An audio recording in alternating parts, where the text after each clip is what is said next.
siapa sebenarnya pemilik perusahaan itu. Negara, apa perorangan, atau perusahaan daerah, nggak tahu. Nah itulah kalau kekuasaan sudah lupa diri, lupa daratan, karena enaknya duit, enaknya kekuasaan. Ini loh yang dikhawatirkan banyak orang. Anak-anak pemegang kekuasaan sering kemudian terlibat dalam pengurusan izin usaha. Bapak presiden, sopo sing wani.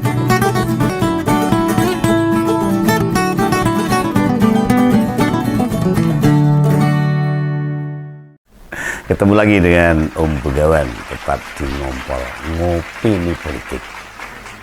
Usai diperiksa Bareskrim, Pak Benny Ramdhani, tahu toh Pak Benny Ramdhani yang menyebut bos judi online inisial T itu loh. Ternyata itu T itu singkatan dari Telo. Tahu Telo itu?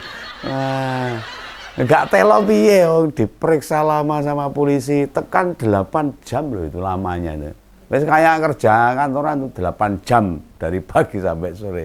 Nah begitu keluar dia malah sikapnya berubah. Katanya nggak tahu tuh T siapa. Wah ini buat masyarakat se-Indonesia gerah itu. Katanya nggak tahu T itu siapa lah. Info T bos judi online dari kepala BP2MI Serang yang orangnya sudah meninggal. Kepala BP2MI Pusat itu malah berencana meminta maaf pada publik. Wah ini termasuk Begawan salah ini. Kemarin menyampaikan masalah bos judi online berinisial T, Telo. Nah itu lebih baik lah minta maaf lah daripada kayak pelawak Tesi itu ikut tersinggung barang loh itu. Kan Tesi inisialnya T juga. Malah nanti dikira-kira padahal nggak tahu apa-apa. Lah Pak Benny itu kalau tidak punya nyali atau mental nggak usah menggertak. Tiwas tak bantuin nekan presiden, Kapolri, Menkominfo barang loh. Dia malah blendek, melenyek. Wah, ini tenan kok. Telo tenan. Jadi malu loh kalau seperti ini. Tapi ya oke lah, moga-moga ada penyelesaian tentang kasus-kasus judi online yang selalu marak dan merugikan masyarakat. Nah malam ini Om Begawan nggak pengen ngupas itu masalah tenan itu, telo-telonan nggak mau nih. Ini tentang kasus persidangan T juga. Inisialnya T juga ini. Hanya T yang kedua ini bukan si bos judi online yang seperti dikatakan Pak Benny, yang akhirnya nggak tahu T-nya siapa itu. Melainkan persidangan tentang masalah tambang. Tambang ya. Ini diperhatikan nih masalah tambang nih. Persidangan kasus tambang ini kaitannya sama kekuasaan. Nah, ini masyarakat harus paham ini, harus tahu ini. Kasus suap izin pengurusan tambang di Halmahera, Maluku Utara sana. Dan menyeret Gubernur Maluku Utara itu, Pak Abdul Ghani Kasuba. Nah, jaksa KPK di persidangan mengatakan, jika Pak Ghani ini sering mengungkap kode blok median.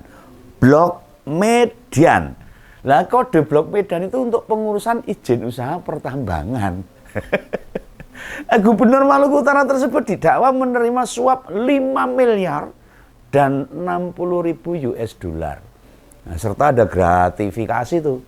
Nilainya 99,8 miliar dan 30.000 US dollar. Wah, kayak ini duit kabeh. Orang nyambut gawe suap-suap dapat duit. Ini harus diberantas gini nih. Masyarakat sanjel. Itu hanya cukup itu saja yang dia terima. Ternyata enggak. Masih ada tuduhan pencucian uang lebih dari 100 miliar. Nah, berhubung gandeng berulang kali disebut blok Medan. Kalimat blok Medan ini, jaksa KPK menanyakan kepada kepala ESDM Maluku Utara yang namanya Pak Suryanto. Ditanya sama jaksanya KPK, itu blok Medan itu apa toh? Lah rupanya ini blok Medan itu adalah wali kota Medan, namanya Bobi Nasution. Ini tahu toh Mas Bobi Nasution ini menantunya Pak Jokowi ini. Dan di sisi lain Pak Abdul Ghani juga bilang Blok Medan itu ya istri wali kota Medan, Mbak Kahiyang. Walah, walah, walah. Lah kok sampai ke sana kemari ini piye? Lah kayak gini piye ini? Masa sih keduanya yang selama ini nggak kesorot kasus, yang kalem-kalem saja, nggak ada berita yang menghebohkan. Oh, tiba-tiba ujung-ujung disebut di sebuah persidangan kasus tambang.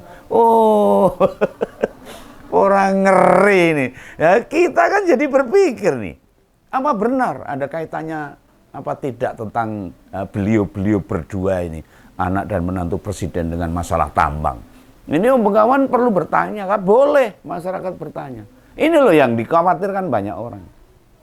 Anak-anak pemegang kekuasaan sering kemudian terlibat dalam pengurusan izin usaha. Bapak presiden, sopo sing wani. Mereka bertakut kalau nggak kasih izin. Ini menurut pandangan Om Begawan tentang apa yang terjadi di lapangan. Nek mau usaha buka toko kelontong, buka warung makan atau mau jualan es teh jumbo Rp3, Rp3.000 per gelas, yang duitnya nggak seberapa. Gampang-gampang saja. Bagaimana bila buat memperlancar izin usaha yang pertambangan alam? Ya, ada tambang emas, tambang batu bara, tambang timah dan sebagainya. Pasti duitnya kan gede banget.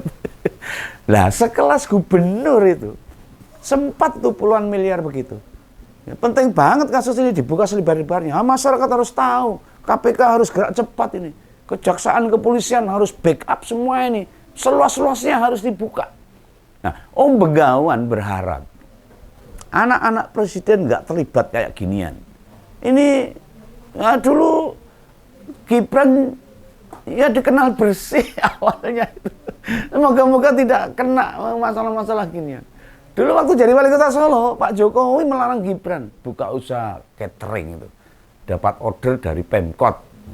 Nah, kenapa? Ya nanti tidak dikira diperintah wali kota itu. Atau sungkan ke bapaknya. Acara apapun mesti harus pesan ke anaknya wali kota kalau dia punya catering. Ya akibatnya apa? Catering lain jadi nggak laku. Kalau apa-apa didominasi oleh anaknya. Pesanan jadi dominasi anaknya wali kota. Apakah larangan itu masih berlaku hingga sekarang? Ayo mbah. Nah itulah kalau kekuasaan sudah lupa diri, lupa daratan. Karena enaknya duit, enaknya kekuasaan. Sing biyen resik, sing biyen bersih, yang kemarin tidak pernah melakukan apa, wajib lah. Karena apa? Ya karena kekuasaan, uang dan jabatan. Orang bisa berubah ketika punya kekuasaan. Dua saudara kandung Kahiyang sama-sama juga punya bisnis loh. Dan apakah bisnis-bisnis mereka tidak bertambah? Susah dapat informasi kalau itu. Saya nggak punya informasi tentang usaha-usaha mereka. Entah itu sang pisang atau apa martabak, saya nggak tahu itu. Siapa yang bisa memastikan? Bila Kaisang atau Gibran tidak menambah bisnisnya. Kan bisa saja dibuka atas kepemilikannya oleh keluarga Selvi misalnya, maupun keluarga Erina Gudono. Bukan atas nama Gibran dan Kaisang. Ini opininya Om Begawan ini. Menurut kalkulasi Om Begawan. Dan nyari data seputar itu butuh waktu. Tidak gampang. Ada banyak skema, cara beberapa orang berpengaruh untuk mudah punya usaha caranya. Ya bisa jadi loh. Bila ada pengusaha yang bisnisnya butuh kelancaran, upahnya tidak selalu duit. Bisa. Melainkan bisa bentuk lain. Ada logam mulia yang disimpan di bank. Ada kunci mobil. Ada sertifikat lahan tanah. Ada itu. Ada sertifikat rumah, bahkan bisa berbentuk saham. Kan susah tuh melacaknya. Kalau hal-hal seperti itu dilacak. Ya, toh. Akhirnya ya lolos aja itu lah, ngompol yang punya kenalan atau saudara atau teman bisa nanya itu, tanya-tanya aja bentuk tanda terima kasih itu wujudnya apa, macam-macam. Dan kekuasaan itu berkaitan erat dengan jasa-jasa kelancaran sebuah usaha. Ya akhirnya ya suap berjalan itu. Nah semoga ini kode Blok Medan itu nggak benar dan hanya satu ini saja. Oh ini miris no Begawan ini. Kalau sampai benar-benar terjadi dan meledos, ngeri deh. Di masa depan tidak ada lagi yang mengaitkan dengan keluarga presiden. Semoga gitu. Atau pejabat lain. Ini pejabat ini harus memberi contoh, menjadi teladan masyarakat. Masyarakat parah semua ini kelakuannya. Kalau yang duran yang orang-orang pusat kelakuannya seperti ini. Lah Pak Pratikno, itu Menteri Sekretaris Negara, itu mengatakan tidak tahu menahu soal itu. Masalah Blok Medan, Ramudeng. Dan nggak enak itu. Nggak enak juga nanyain kayak gini ke Pak Presiden. Kan ini kaitannya dengan yang dikatakan jaksa KPK tadi. Mengatakan bahwa Blok Medan itu adalah Kahiyang sama Bobi. Kan kaitannya dengan Pak Jokowi. Ya kecuali Pak Jokowi bilang sendiri. Atau berpesan itu loh. Nek wartawan nanya jawab gimana gitu.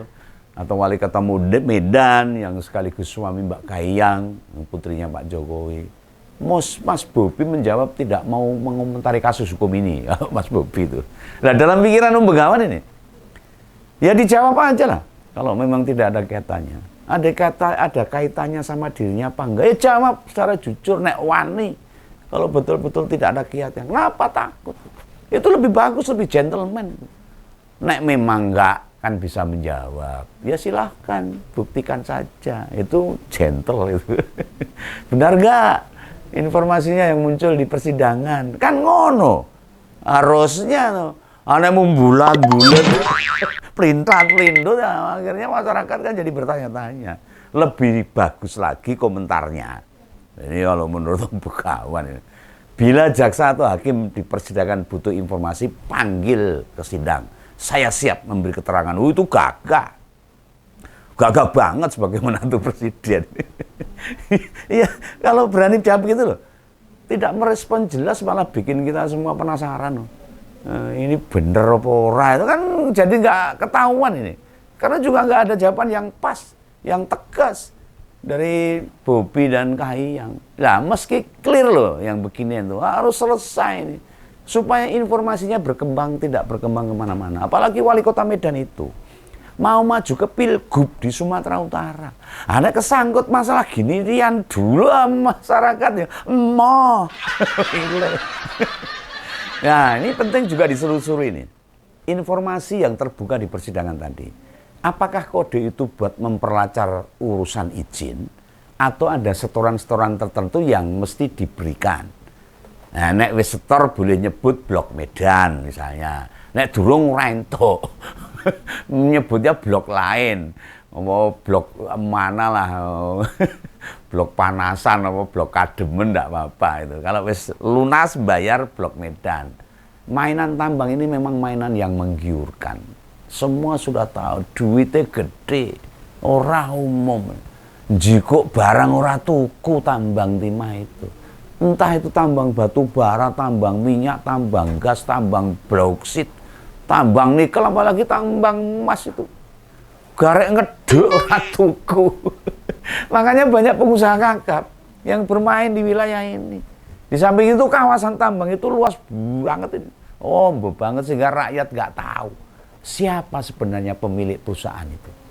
Negara, perorangan atau perusahaan daerah, nggak tahu. Beberapa hasil tambang juga sudah dinyatakan dilarang buat diekspor mentahan. Itu presiden yang memberikan perintah agar ada nilai tambahnya. Nah, otomatis kebijakan ini kan menguntungkan pemilik usaha akhirnya. Kasus timah, korupsi 300 triliun yang menyeret Helena Lim dan Harvey Muiz.